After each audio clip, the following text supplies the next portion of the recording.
কয়েকদিন পরই শাবান মাস শুরু হবে। নারীদের জন্য স্পেশাল কিছু আমল থাকলে দয়া করে বলুন। এই মাহফিলে অনেক নারী শ্রোতা এসেছে যারা আপনার কথা শুনে থাকেন। প্রিয় ভাইয়েরা, আল্লাহ নবী সাল্লাল্লাহু আলাইহি সাল্লাম রজব এবং শাবান মাসকে স্পেশাল করেছেন। আল্লাহ নবী দোয়া করেছেন, আল্লাহুম্মা বারিক লানা ফি রজব ওয়া শাবান ওয়া বাল্লিগনা রমাদান। আল্লাহ তুমি আমার রজবে বরকত দাও, শাবানে বরকত দাও, আমাদেরকে আল্লাহ তুমি রমজানে পৌঁছায় দাও। এই দোয়াটা হচ্ছে 1 নম্বর আমল, ছেলে নারী পুরুষ সকলের জন্য। নারীদের জন্য স্পেশাল যেটা আমি বলবো, প্রিয় বোনেরা, আপনারা অনেক আমল করেন। এই মাসে নবী করিম সাল্লাল্লাহু আলাইহি ওয়াসাল্লাম এত রোজা রাখতেন যে আল্লাহ নবী সাল্লাল্লাহু আলাইহি ওয়াসাল্লাম অর্ধেক সময় পুরা মাস রোজা রাখতেন। তাহলে নবীর সুন্নাত অনুসরণ করে আপনারা কমসে কম সোমবার, বৃহস্পতিবার এবং আইয়ামে বীজের 13, 14, 15 রোজাটা রাখবেন। আর নারীদের জন্য স্পেশাল আমল যেটা মহিলা সাহাবীদের দ্বারা প্রমাণিত, যে বিগত বছরের যে রোজার কাজা হিসাবই করে নাই, রমজানের পরে শাওয়ালের রোজা রাখছে, নিসফুমিনা শাবানের রোজা রাখছে, এই নফল রোজা রাখছে, কিন্তু ফরজ রোজা শেষ হয় নাই। আজকে হিসাব করবেন আপনার ফরজ রোজা কতগুলা কাজা আছে, হিসাব করে শাবান মাসে এটা রেখে শেষ করে দিবেন। এটাই হচ্ছে নারীদের জন্য উত্তম আমল।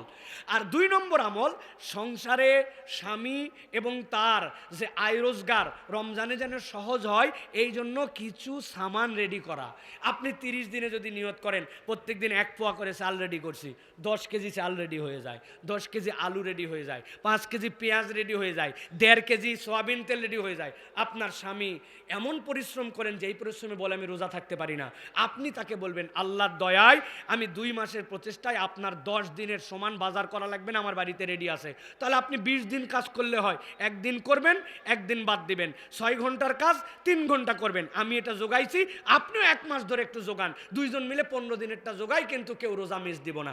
এটা উত্তম রমণীর একটা আমল, যে সে তার স্বামীকে, তার কামাই রোজগারের লোককে সুন্দর করে কৌশলে বুদ্ধি করে সেও যেন রোজা রাখতে পারে, এই পরিকল্পনাটা নেবে। সুবহানাল্লাহ বলেন।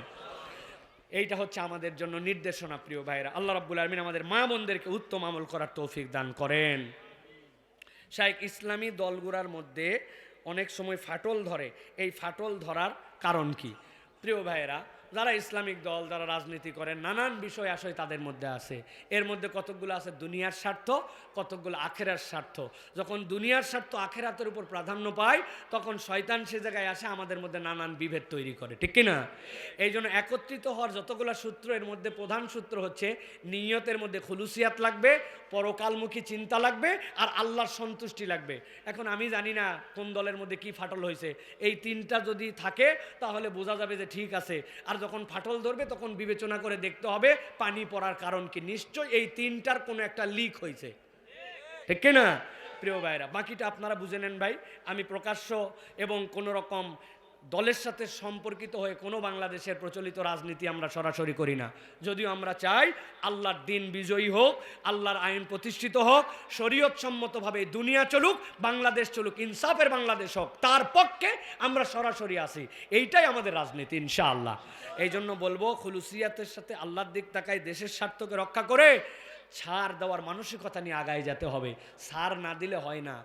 হুদাইবিয়ার সন্ধির সময় ওরা বলছিল লেখো, বলছে মিন মুহাম্মাদুর রাসূলুল্লাহ। ওরা বলছে আরে মুহাম্মাদুর রাসূলুল্লাহ মানে নিলে তো কোনো গন্ডগোলই নাই, তুমি রসুল মানে নিলে আবার কোনো ঝামেলা থাকে নাকি? আল্লাহ নবী বললেন ওটা কাটে দাও। উনি বললেন না আমি কাটতে পারবো না। নবী কাটবো কেমনে? নবী বললেন দেখাই দাও, আমি কেটে দিচ্ছি। আল্লাহ নবী নিজে কাটছেন, তার মানে কি নবী বাতিল হয়ে গেছেন? নাউজুবিল্লাহ বলেন।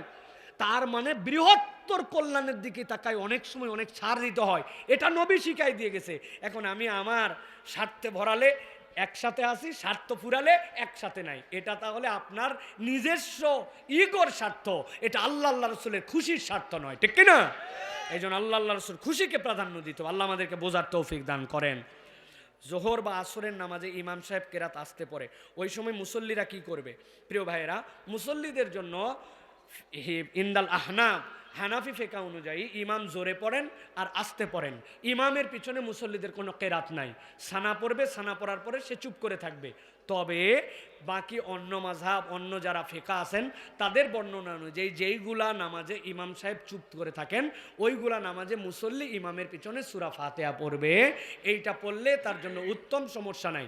কিন্তু আমাদের দেশে আলহামদুলিল্লাহ কেউ হানাফি ফিকহ অনুসরণ করেন, এটার পক্ষে দলিল আছে, সাহাবীদের থেকে প্রমাণ আছে, সালাফদের সাহাবদের আমলে বর্ণনা আছে, তারাও দলিল ভিত্তিক এই কথা বলেন। আবার যারা বিপরীতটা বলেন তারাও দলিল আছে। ইসলামের সৌন্দর্য এবং স্বকীয়তাটাই হচ্ছে সুন্নতের বহুমুখিতা আছে আমাদের সামনে। নবী করিম সাল্লাল্লাহু আলাইহি ওয়াসাল্লাম থেকে অনেক ধরনের সুন্নত আমাদের সামনে প্রমাণিত আছে। এই জন্য কোনো একটা আমল আমি যদি কোনো একটা হাদিস অনুযায়ী করি, আপনি না বুঝে কাউকে বলতে পারবেন না তোমারটা হচ্ছে না অথবা তোমারটা হচ্ছে। আমি ছোট্ট একটা এক্সাম্পল দেই। আল্লাহ নবী সাল্লাল্লাহু আলাইহি ওয়াসাল্লাম রফুল ইয়াদাইন করেছেন, মানে তাকবীরে তাহরিমার পরেও রুকুর থেকে ওঠার পরেও করেছেন, এটা হাদিস দ্বারা প্রমাণিত।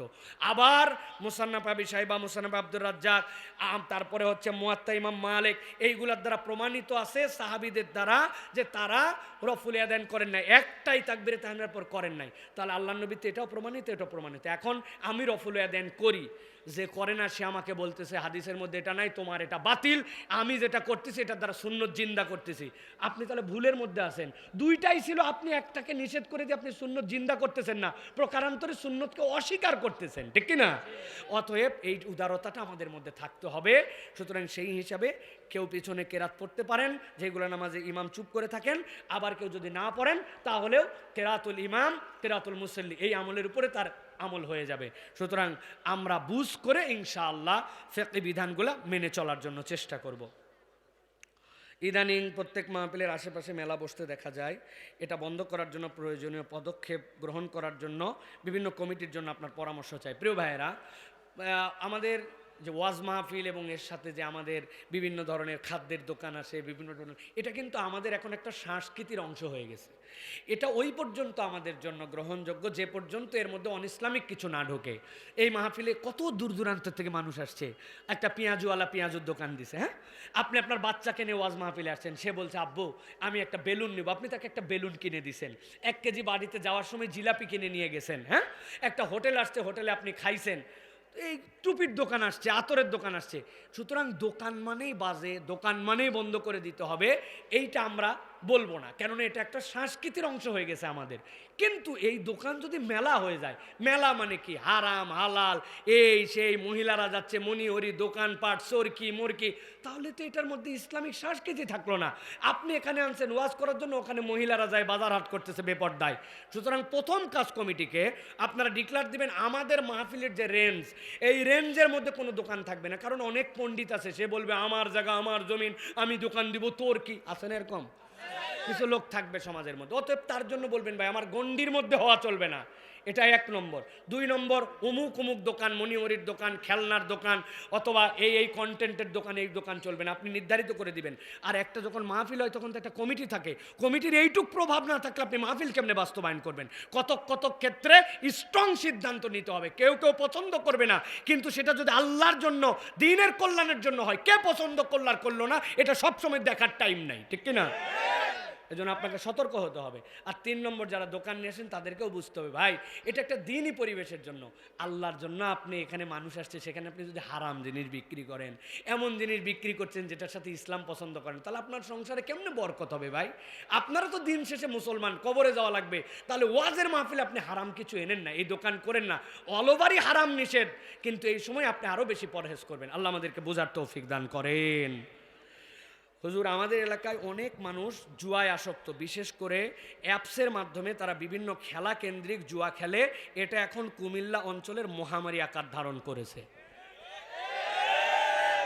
তাই বাপরে বাপ, লা ইলাহা ইল্লাল্লাহ। আল্লাহ রাব্বুল আলামিন নবী সাল্লাল্লাহু আলাইহি সাল্লামকে দিয়ে বলেছেন ইন্নামাল খামরু ওয়াল মাইসির, জেনে রাখো তোমাদের জন্য মদ, জুয়া, ওয়াল আজলাম, এই যে তোমরা তীর নিক্ষেপ করে ভাগ্য গণনা করো, আল্লাহ বলছেন শেষে রিজজুম মিন আমালিশ শয়তান, এটা হচ্ছে প্রকাশ্য শয়তানের কাজ। তাহলে যেই কাজ আল্লাহ কোরআনুল কারীমের মধ্যে হারাম করলেন, আপনি সেই কাজ আপনার মোবাইলের মধ্যে নিয়ে টাকা লাগান, এর থেকে বড় ইমানের বাহিরের কোনো মানুষ থাকতে পারে না। চোরের উদাহরণ মনে আছে কিনা? গায়ের মধ্যে পড়ছে পুলিশের ড্রেস আর করছে ডাকাতি, মায়ের কি একটা না ডবল? তাহলে আপনি মুমিন পরিচয় দিয়ে, মুসলিম পরিচয় দিয়ে আল্লাহ হারাম যেটা করেছেন সেইটার মধ্যে টাকা লাগান, আপনার ইবাদত কবুল হবে না, আপনার জীবনে বরকত হবে না, এবং আপনি মুসলমানের তালিকার থেকে আপনার নাম কাটায় ফেলতে এরকম অবস্থার মধ্যে চলে যাবেন। অতএব আমি বলবো যুবক ও তরুণ, এখান থেকে আল্লাহর ওয়াস্তে পরহেজ করো, এখান থেকে বেঁচে থাকার চেষ্টা করো। আর সাথে সাথে বলবো যেইগুলো অ্যাপস আমাদের মোবাইলের মধ্যে আসে, এইগুলা আমাদের যারা ওই যে কন্ট্রোল করে বিভিন্ন জায়গার থেকে, যারা আমাদের তার ও ডেলি যোগাযোগ বিভিন্ন মন্ত্রণালয় আছে, এইগুলার থেকে অনেক কন্টেন্ট কিন্তু নিয়ন্ত্রণ করা সম্ভব। তাদেরও এইগুলার থেকে নজর দেওয়া দরকার। সবচেয়ে বড় কথা, এই যে আইপিএল নিয়ে আমাদের দেশে একটা ঝামেলা তৈরি হয়েছে না, আমাদের জনাব মুস্তাফিজুর রহমানকে দিবে, খেলতে দিবে কি দিবে না নিয়ে, এই আইপিএলের যে জুয়া, আমাদের পক্ষ থেকে অনেক আগের থেকে দাবি আছে, এই ইন্ডিয়ান চ্যানেল, এই সকল বাজে চ্যানেল, তাদের দেখানো চ্যানেল, এইগুলাকে নিষিদ্ধ নয়, আইন করে এইগুলা যদি কেউ দেখায় তাহলে তাদের বিপক্ষে পদক্ষেপ নিতে হবে, ঠিক না? এই সকল শয়তানি চলে গেলে অর্ধেক জিনিস বন্ধ হয়ে যাবে। সাথে সাথে বলবো ইমানকে মজবুত করেন। তরুণ যুবকের আল্লাহর ওয়াস্তে এই অ্যাপস ফেলে দেন। আপনি হারামের মধ্যে জড়িত হলে আপনার হালাল কামাই হারামে দিলেন, আপনার ডবল গুনাহ, আপনার লাইফ বরবাদ হয়ে যাবে, ক্যারিয়ার বরবাদ হয়ে যাবে, আল্লাহর লানত আপনাদের প্রতি পড়বে। আর সামাজিকভাবে আপনাদেরও দায়িত্বশীল হতে হবে। আপনার ছেলে কোন অ্যাপস ব্যবহার করে, কোন মোবাইলে কি গেমস খেলে, কেমনে কি করে, আপনি এটার যদি একদম খবর না রাখেন আর খালি মাহফিলে হুজুরের দ্বারা ফতুয়া নেন, তাহলে হবে না। সকলকে সচেতন হতে হবে, পারবো ইনশাল্লাহ। তোমাদের বন্ধুদের মধ্যে সার্কেল বানাতে হবে, তুই আমার বন্ধু, তুমি জুয়া খেলো, নো নো নো নো, তোমার সাথে আমরা চলবো না। 4 বন্ধু মিলে ওরা একদম বয়কট করেন, সালাম পর্যন্ত দিব না, হারাম তুমি করো, স্পষ্ট আমরা জানি তোমার সাথে সালামের সম্পর্ক নাই।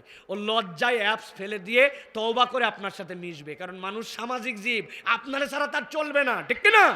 আমাদের সামাজিক প্রতিরোধ গড়ে তুলতে হবে, পারবো ইনশাল্লাহ তরুণেরা। তোমাদের কার কার বন্ধুর মোবাইলে অ্যাপস আছে, হাত তোলো। আছে আপনার মোবাইলে?